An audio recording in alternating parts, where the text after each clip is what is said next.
এখন আমরা কি করবো? ইনকাম করতে পারছি না, কারণ যে টাকা ইনকাম হচ্ছে সে টাকা তো বিভিন্ন খাতে খরচ হয়ে যাচ্ছে।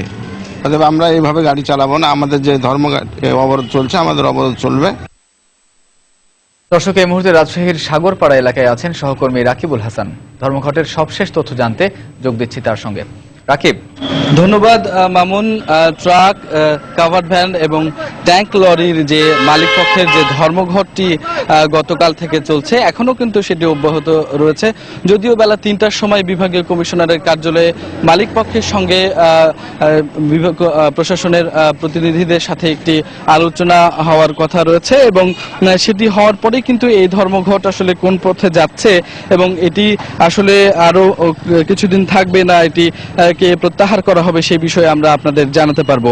এবং এর ফাঁকে বলে রাখি যে রাজশাহীর পশ্চিম দিকে কিন্তু জেলা হচ্ছে চাঁপাইনবাবগঞ্জ এবং সেখানে কিন্তু একটি স্থলবন্দর সোনা মসজিদ, তার সিংহভাগ ট্রাক কিন্তু এবং যে পণ্য পরিবহন হয় সেটি রাজশাহীর ওপর দিয়ে। তো সেই ক্ষেত্রে আমরা সকাল থেকে এবং গতকাল থেকেই দেখেছি আসলে ট্রাক চলাচল এইটির মাত্রা 25%-রও অনেক কম। যেই সমস্ত ট্রাকগুলো হয়তো শহরের বিভিন্ন প্রান্তে ছিল সেগুলো আমরা দেখেছি যে বিভিন্ন ফিলিং স্টেশন সহ যে আশপাশের যে ট্রাক স্ট্যান্ডগুলো রয়েছে সেখানে কিন্তু রেখেছেন যারা মালিক পক্ষ তারা, এবং অনেক ট্রাকেই আমরা দেখেছি পণ্য ভর্তি হয়ে আছে এবং এই কারণে কিন্তু যে সমস্ত ব্যবসায়ীরা এই পণ্য পরিবহন করছেন ট্রাকে এবং তাদের পণ্যগুলো এই ধর্মঘটের কারণে আটকে গেছে, তারা কিন্তু বেশ চিন্তিত মনে হয়েছে আমাদের কাছে। এবং তারা আমাদেরকে জানিয়েছে যেটি যে আসলে সঠিক সময়ে যদি পণ্যটি নিয়ে না যাওয়া হয় তাহলে তারা সঠিক মূল্যটি পাবে না। এবং আপনি জানেন মামুন যে আসলে এখন শীতকাল চলছে এবং রাজশাহীতে কিন্তু প্রচুর পরিমাণ সবজি উৎপাদন হয়, টমেটো, ফুলকপি এবং বাঁধাকপি। এই কারণে কিন্তু এই সমস্তগুলো কিন্তু আসলে রাজশাহী সহ বিভিন্ন জায়গায় কিন্তু যাচ্ছে রাজশাহী থেকে। এই কারণে কিন্তু আমরা দেখছি যে আসলে যারা ব্যবসায়ী এখান থেকে পণ্যগুলো নিয়ে যাচ্ছে তারা কিন্তু বেশ বিপাকের কথা জানিয়েছেন। তবে ট্রাক মালিক পক্ষের থেকে জানানো হচ্ছে যে 3টার পরেই তারা একটি সিদ্ধান্ত আমাদের জানাবে। তো সর্বশেষ সিদ্ধান্ত জানানোর পরেই আপনাদের আমরা সেটি জানাতে পারবো। তো মামুন, এই ছিল ট্রাক ধর্মঘটের রাজশাহী থেকে সর্বশেষ। রাকিব, নিশ্চয় সিদ্ধান্ত গ্রহণের পরে আমরা আপনার কাছ থেকে পরবর্তী তথ্য জেনে নেব। দর্শক, মহাসড়কে পুলিশি হয়রানি বন্ধ সহ 7 দফা দাবিতে উত্তরের 16 জেলায় দ্বিতীয় দিনের মতো যে পরিবহন ধর্মঘট চলছে সে বিষয়ে জানাচ্ছিলেন সহকর্মী রাকিবুল হাসান। দুপুরের সময় আরো থাকছে বিপিএল এ কুমিল্লা ভিক্টোরিয়ান্সের বিপক্ষে টস হেরে ব্যাট করছে খুলনা টাইটান্স। সন্ধ্যায় হাই ভোল্টেজ ম্যাচে লড়বে ঢাকা ডায়নামাইটস ও চিটাগাং ভাইকিংস।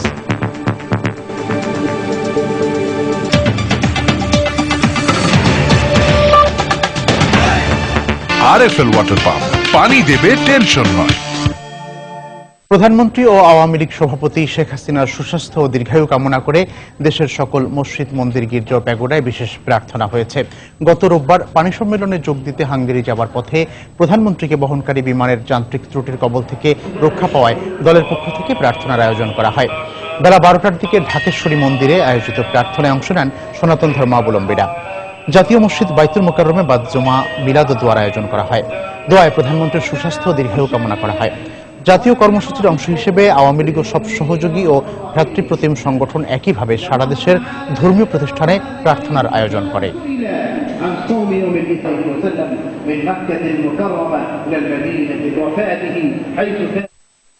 খুলনা প্রেস ক্লাবের সাবেক সভাপতি সাংবাদিক মানিক সাহা হত্যা মামলার রায়ে ক্ষোভ প্রকাশ করে রায় পুনর্বিবেচনার দাবি জানিয়েছে সাংবাদিক নেতারা। সকালে রাজধানীর পুরানা পল্টনে সাংবাদিক মানিক সাহা হত্যার বিচার প্রত্যাশী সংক্ষুব্ধ সাংবাদিক সমাজের ব্যানারে আয়োজিত এক সংবাদ সম্মেলনে তারা এ দাবি জানান।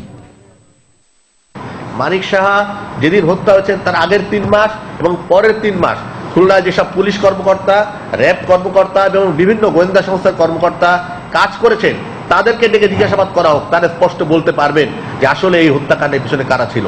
যাদের বিরুদ্ধে অভিযোগ আছে, যাদের বিরুদ্ধে আঙুল উঠেছে এবং যাদের কথা আমরা আকারে ইঙ্গিতে বা প্রকাশ্যে বলছি তাদেরকে আবার আইনি কাঠামোর মধ্যে এনে জিজ্ঞাসাবাদ করে প্রকৃত তদন্ত করে এই মামলাটির আবারও বিচার করা যায় কিনা, আবারও রায় দেওয়া যায় কিনা সেটি রাষ্ট্রবোধক ভেবে দেখতে পারে। এটার আরো অধিকতর তদন্ত হওয়া দরকার। আজকে দেখেন বাংলাদেশে বিভিন্ন আসামিরা আপনার খালাস পেয়ে যাচ্ছে তদন্তের কারণে। তদন্ত কি এটা কি আপনার তাদের এফিসিয়েন্সি, যে তারা তদন্ত খুব এফিসিয়েন্ট না এই জন্য? ধর্মীয় অবমাননার অভিযোগে ব্রাহ্মণবাড়িয়ার নাসিরনগরে গ্রেফতার যুবক রসরাজ দাসের নিঃশর্ত মুক্তি দাবি করেছে জাতীয় হিন্দু মহাজোট। সকালে রাজধানীর সেগুনবাগিচায় সংবাদ সম্মেলনে রসরাজের বাবা মাকে নিয়ে এই দাবি জানায় সংগঠনটি। সংবাদ সম্মেলনে দাবি করা হয়, পুলিশ রিপোর্টে রসরাজকে নির্দোষ দেখানো হলেও এখনও তাকে জামিন দেওয়া হচ্ছে না।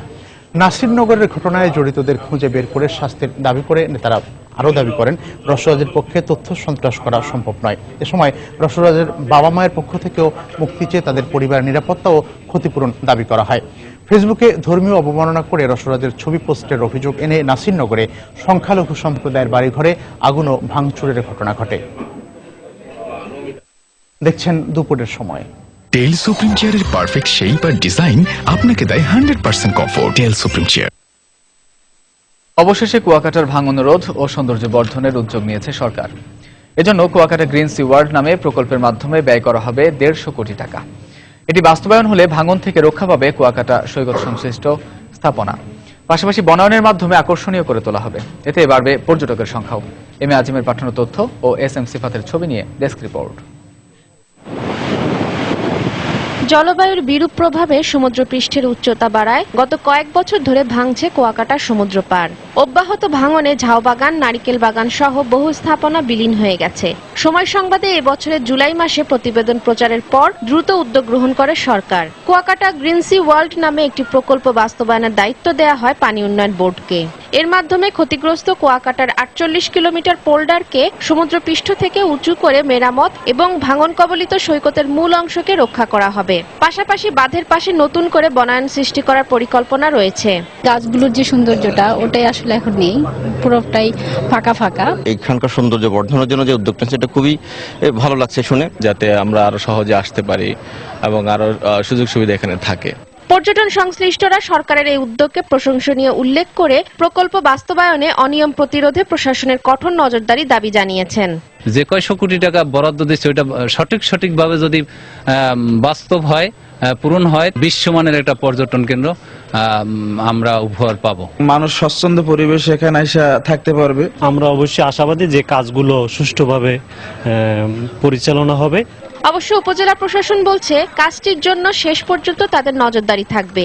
আমরা প্রশাসনে যারা আছি, পানি উন্নয়ন বোর্ড সহ এবং ইঞ্জিনিয়ারিং ডিপার্টমেন্ট যেগুলো রয়েছে তাদেরকে সম্পৃক্ত করে লোকাল আমাদের পৌরসভার কর্তৃপক্ষ রয়েছে তাদেরকে নিয়ে আমরা অলওয়েজ মনিটরিং করব এবং যাতে করে এটার কোনো কাজে ফাঁক না থাকে। প্রকল্প সংশ্লিষ্টরা জানিয়েছেন কুয়াকাটা গ্রিন সি ওয়ার্ল্ড প্রকল্পের কাজটি চলতি বছরের ডিসেম্বরে শুরু হয়ে 2018 সালে শেষ হবে। সময় সংবাদ, পটুয়াখালী। দেখছেন দুপুরের সময়। বেসরকারি হাসপাতালগুলোকে স্বল্প মূল্যে জনগণকে চিকিৎসা সেবা দেওয়ার আহ্বান জানিয়েছেন স্বাস্থ্যমন্ত্রী মোহাম্মদ নাসিম। দুপুরে রাজধানীর একটি হোটেলে এক কনফারেন্স অনুষ্ঠানে তিনি আহ্বান জানান। হেড অ্যান্ড নেক অনকোলজি গ্রুপের আয়োজনে এই কনফারেন্সে অস্ট্রেলিয়া, কোরিয়া, ভারত ছাড়াও বাংলাদেশের ক্যান্সারের উপর বিশেষজ্ঞ ডাক্তাররা অংশ নেন। অনুষ্ঠানে উদ্বোধন করে স্বাস্থ্যমন্ত্রী মোহাম্মদ নাসিম বাংলাদেশে একটি অত্যাধুনিক ক্যান্সার হাসপাতাল নির্মাণে বিত্তবানদের এগিয়ে আসার আহ্বান জানান।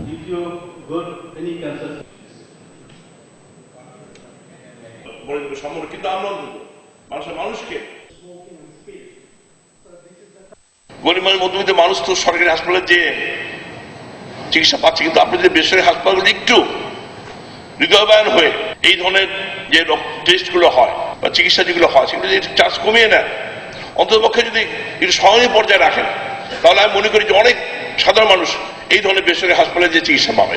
যে বেসরকারি উদ্যোক্তারা এগিয়ে আসে, ঢাকা শহরে একটা ভালো ক্যান্সার হাসপাতাল করুন যেখানে মানুষ সাহায্য পাবে। জেলা পর্যায়ে করুন, বিভাগীয় পর্যায়ে করুন, এখানে সরকার আপনাদের সাহায্য করবে। হেমন্তের হাওয়ায় ভাসল রাজধানীর মানুষ। সকালে হেমন্তকে স্বাগত জানাতে বরেণ্য শিল্পীদের সঙ্গীতের মধ্য দিয়ে শুরু হয় হেমন্ত উৎসব। হালকা কুয়াশা আর মিঠে রোদে অফিসার্স ক্লাবে আসা অতিথিরা মুগ্ধ হন সাংস্কৃতিক পরিবেশনায়। নাগরিক জীবনের ব্যস্ততার মাঝে এমন আয়োজনের প্রশংসা করেন অনুষ্ঠানে আসা অতিথিরা। স্বল্প সময়ের জন্য আয়োজন করা হলেও ছুটির দিনের সকালে এমন আয়োজন দিনের শুরুতে নিয়ে আসে বাড়তি মাত্রা। সকালে রাজধানীর বেইলি রোডে অফিসার্স ক্লাব প্রাঙ্গণে এই আয়োজনের উদ্বোধন করেন সংস্কৃতি মন্ত্রী আসাদুজ্জামান নূর। অনুষ্ঠানে উপস্থিত ছিলেন মন্ত্রিপরিষদ সচিব ও অফিসার্স ক্লাবের chairman Shafiul Alam.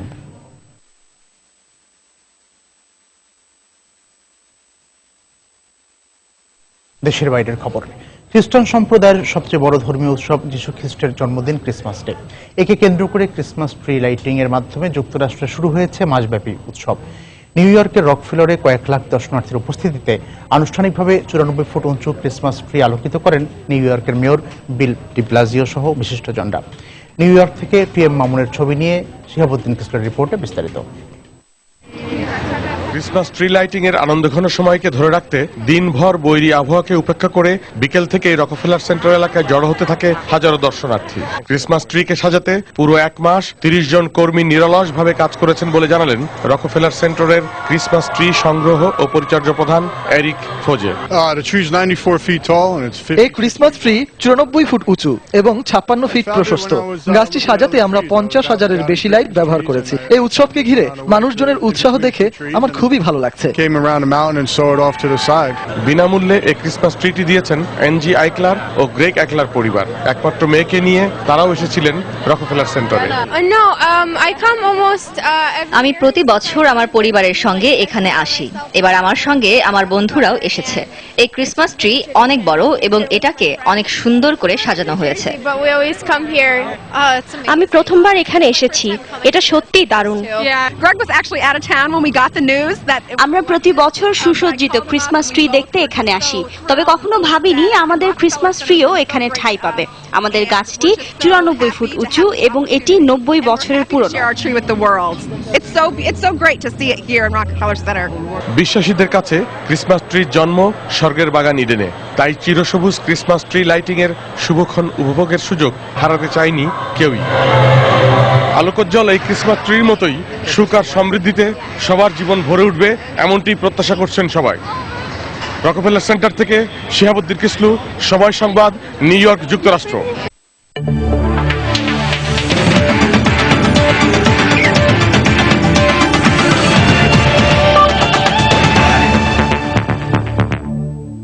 Bangladesh premier league cricket BPL এর খবর। আজ দিনের প্রথম ম্যাচে মুখোমুখি হয়েছে খুলনা টাইটান্স ও কুমিল্লা ভিক্টোরিয়ান্স। মিরপুর শেরে বাংলা স্টেডিয়ামে টস হেরে ব্যাট করতে নেমে শেষ খবর পাওয়া পর্যন্ত খুলনার সংগ্রহ 4 উইকেটে 94 রান। এই ম্যাচ জিতলে নিশ্চিত হবে খুলনার প্লে অফ। এমন সময় হাই ভোল্টেজ ম্যাচে মুখোমুখি হবে আসরের 2 তারকাবহুল দল ঢাকা ডায়নামাইটস ও চিটাগাং ভাইকিংস। সাকিব ও তামিমের লড়াই শুরু হবে সন্ধে 6:15টায়। দুপুরের সময় এই পর্যায়ে শীর্ষ সংবাদগুলো জানিয়ে দিচ্ছি আরেকবার। পার্বত্য শান্তি চুক্তির 19 বছর পূর্তিতে রাঙ্গামাটি সহ পার্বত্য জেলাগুলোতে সমাবেশ সহ নানা কর্মসূচি। চুক্তি বাস্তবায়নে সরকারকে আরো আন্তরিক হওয়ার আহ্বান। নারায়ণগঞ্জ সিটি নির্বাচনে 8 মেয়র প্রার্থীর মধ্যে আলোচনায় আওয়ামী লীগ ও বিএনপি প্রার্থী। দলীয় কোন্দলি বাধা আইভির, অভিজ্ঞতায় পিছিয়ে সাখাওয়াত। বিশ্লেষণ ভোটারদের। অনুপ্রবেশকারী রোহিঙ্গাদের জন্য উখিয়ার ক্যাম্পে নতুন ঘর, টাকার বিনিময়ে আশ্রয় দিচ্ছে প্রভাবশালীরা। রাখাইন রাজ্যের পরিস্থিতি নিয়ন্ত্রণে দাবি মিয়ানমার সরকারের। তৈরি পোশাক ও সেবা খাতে বিদেশে নারী শ্রমিক পাঠানোর উদ্যোগ প্রবাসী কল্যাণ মন্ত্রণালয়ের। হয়রানি বন্ধে যথাযথ প্রশিক্ষণ দেওয়ার পরামর্শ বিশেষজ্ঞদের। এবং কুয়াকাটায় ভাঙন রোধ ও সৌন্দর্য বর্ধনের উদ্যোগ সরকারের। বনায়নের পরিকল্পনা, পর্যটক বাড়ার প্রত্যাশা। এই ছিল দুপুরের সময়। যে কোন খবর সময় আর সঙ্গে থাকুন সময়।